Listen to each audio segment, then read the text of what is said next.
Hello everyone, let's start with environmental engineering, and first we'll start with the water supply engineering or EE1. So the major topics what we'll see here are: first we'll see the water demand, then we'll see water quality, then water treatment, and then water distribution. So these are the major topics in which we can break this subject as well.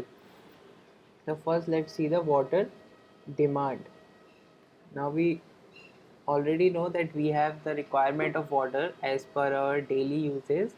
So in a society, or when we go for planning of this water supply, then we can break this water demand into different components.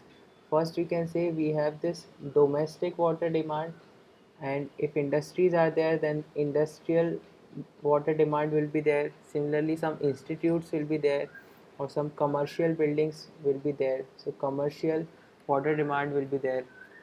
And if the fire breaks out in some place, so for that we need to have some reserve of water, so we call it as fire demand. So similarly we have different kind of demands, and so as an engineer we have to fulfill this demand. So first question is, we have to find out how much water is required. If we calculate all these different kind of demands, then we have to find out how much water is required. So in a broad sense, what we try to do with this subject, if we want to summarize it, first we want to know that how much water is required to fulfill the demand in the society for various components. Then we have to find out a suitable source or different sources which can supply this water demand, which can fulfill this water demand. Then we have to check for its quality, that if uh, it is up to the mark or not. If quality is not proper, then we have to go for water treatment, and that we do by some water treatment plant.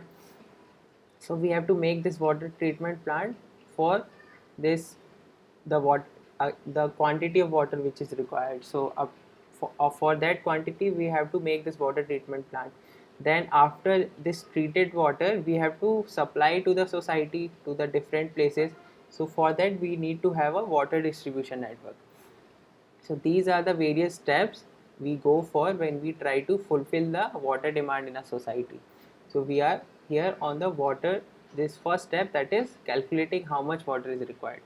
Now we represent this demand in terms of LPCD, that is liters per capita per day. It means we calculate our demand as per person per day. So even if you are calculating for industrial use or commercial use, this demand will be represented by this term, that is LPCD. So when we know that what is the requirement of water per person, so if we can find out the population and we can multiply this requirement by per person, then we can calculate the quantity of water that is required. So for that we need to know what is the population of that society or the city. Now this population can be obtained from the census data. Now when we go for the design, we are not only planning for the today. That means when we go for the design, this treatment plant or water distribution network and its components, all these factors, this source as well, so these all have some design life. So this design lives, for some components it will be 15 years, for some components it will be 30 years. So we try to design our components, that is we will try to design this water treatment plant for at least 15 to 30 years. That means we should know that what is going to be the population after these many years. So we need to know the future population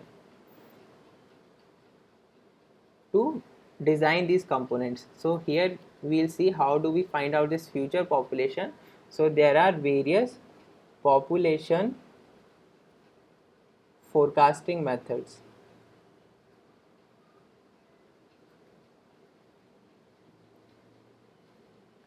So if there is not any extreme event in the society such as earthquake or drought or anything like that, then the population in a city or society, it follows the growth curve. And this growth curve here I've shown, it is shown by this line of the curve AE. This is your growth curve, and we have plotted it between the population and time. So when a city is new, the population will suddenly increase at a very high rate, and in between, after that, it will become, the rate of increase will become constant, and as it reaches its saturation population, this PS is the saturation population, the rate of growth will decrease. So these are the various components of this curve. So here this line shows the slope of this curve, that is dp by dt.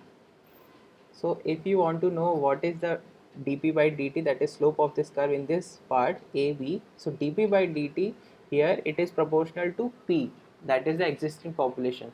So as the population increases, the slope also increases. So in this phase, the growth is very fast. Now after that, here we reach this zone BD, and in this zone BD, the dp by dt or slope of this curve is constant. That means the population will be growing just at a constant rate. And after this point D, that means in zone DE, this growth rate is decreasing. So this dp by dt is typically proportional to ps minus p. So as we go up, this p will be increasing, so this difference will be decreasing. That means this term will be decreasing. So these are the various parts of this growth curve. So in this part AB, we call it as geometric or log growth. After that, in part BD, we call it as the there is a constant growth or arithmetic growth, arithmetic increase. And in the part DE, it is decreasing rate.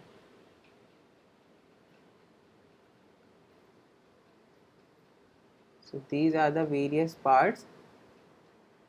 And this curve, so this curve, it is also called as a logistic curve.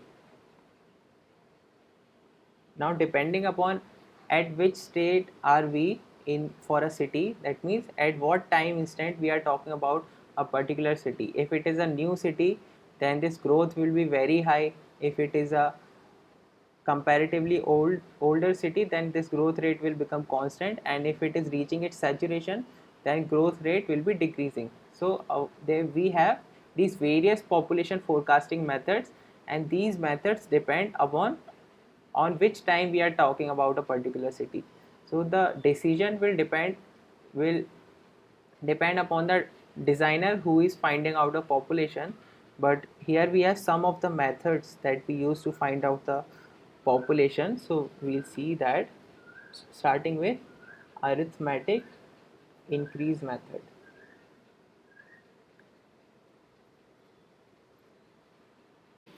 So in arithmetic increase method, we say that the rate of growth of population is constant.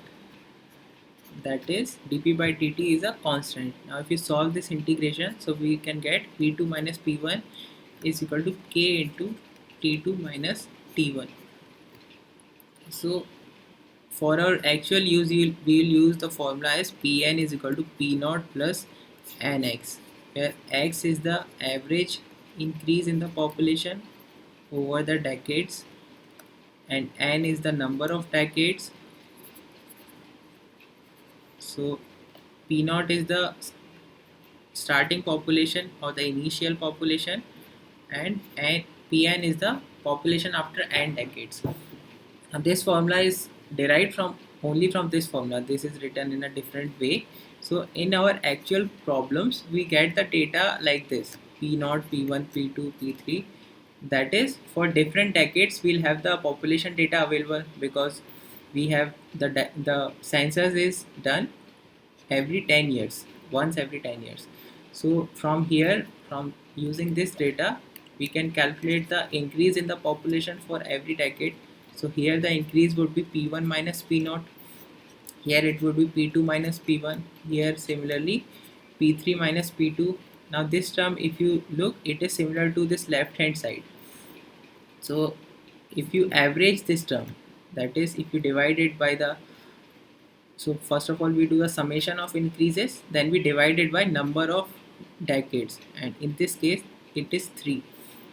So if you divide it like this, you will get the average of this value, and that is nothing but your average increase. So if you do here, so in this case P2 will cancel out and P1 will also cancel out, so we'll get P3 minus P0 divided by 3. This is your average increase, and multiply it by number of decades plus initial population, so you can get the population after n decades. So T2 minus T1 is equivalent to the number of decades here, K is equivalent to this average increase. So that's how this formula is derived. Now after that, the second method that we have is geometric increase method.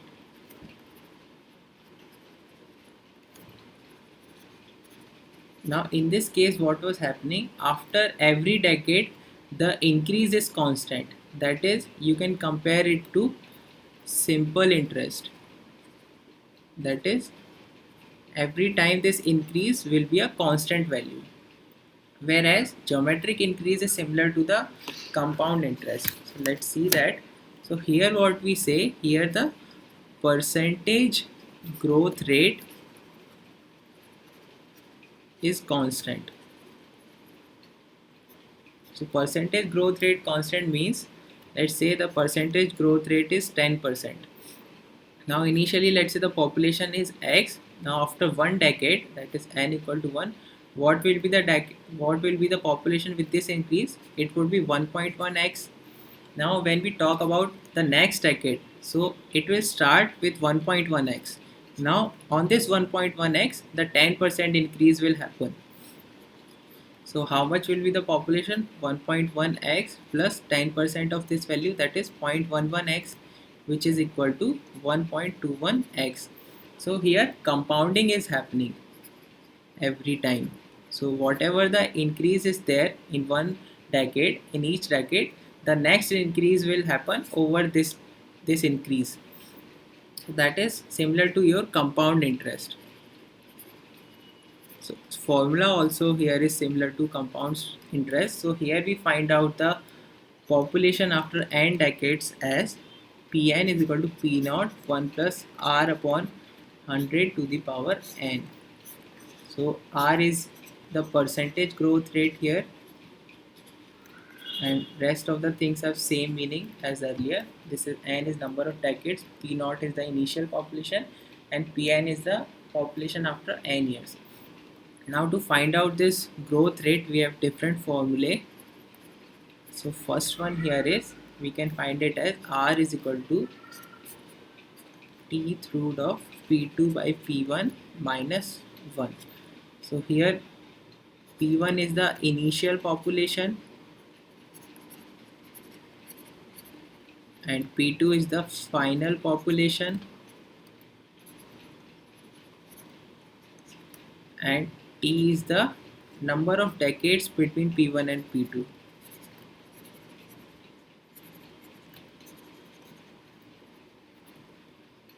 So that is your first formula. Now in another way we can have another formula. So as I said earlier, we will have this kind of data, P0, P1, P2, P3. Now from here we can find out this increase, that is we can say delta P1, delta P2 and delta P3, and this increase we can find out the rate of growth for each decade. So here it will be delta P1 divided by P0 into 100, and for this one it would be delta P2 divided by P1 into 100. So in general terms we can write it as this, let's say it is equal to R1, R2 and here R3. So generally we can say Rx or RT as increase in population divided by the original population or initial population multiplied by 100. That would give you the value of growth rate for particular decade. Now overall growth rate, how can we calculate using this? So we have two formulae for overall growth rate. We can take the arithmetic mean of these growth rates. So arithmetic mean would be R we want to calculate. So R1 plus R2 plus R3, similarly RT divided by T. So we will calculate the R for different decades and we can take the arithmetic mean of that. And one more thing, we can take the geometric mean. So that would be R is equal to T root of R1, R2, R3 to RT. So these are the formula using which you can find out the value of growth rate. Now in Government of India manual, it recommends that we should use the geometric mean to find out this growth rate. So let's see one question here to understand the application of the formula. So this data is given. So we have population 25,000, then 28,000, 34,000, 42,000 and 48,000. So first we have to find out the increase in every decade. So here increase is 3,000, here increase is 6,000, here increase is 8,000 and in the last one increase is 5,000. Now we have to find out the growth rate for each period. So percentage growth rate, that is increase divided by original population, that is 3,000 divided by 25,000 into 100, which is equal to 12%. Similarly for this one it would be 6,000 divided by 28,000 into 100 and that is equal to 21.4%. and similarly we find here it is 23.5% and for the last one it is equal to 11.9%. Now we can do this question using arithmetic method also, that is arithmetic increase. So in that case we take the average of this increase. So that is 3,000 plus 6,000, 9,000 plus 8,000, 17,000 plus 5,000, 22,000 divided by the number of decades. 4 decades are there, so that would give you the average increase, that is equal to 5,500. Now let's say we want to find out the population after 1 decade, that is we want to know the P1980. So that would be equal to P1970 plus n into x. So n is equal to 1 and x is equal to 5,500. So we can find out as 48,000 plus 5,500. That is your 53,500. So that way you can apply the arithmetic increase method. Now let's see the geometric increase method. So in that case we have to find out the average value of R. So let's use the geometric mean for that average. So that would be equal to T is 4 here. Here R1 is 12, then R2 21.4 and 23.5 into 11.5. So R will come out as 16.37%. Now we can calculate the P as required. So let's find out P for year 2000. So that is P naught here would be the population in the last known decade, that is 1970 here, P 1970, and 1 plus R upon 100, 16.37 by 100, and N would be the decades between these two, that is between 1970 and 2000. So that is your 3. And if you put the value of P 1970, that is 48,000. So this value is equal to 74066. That is your answer here.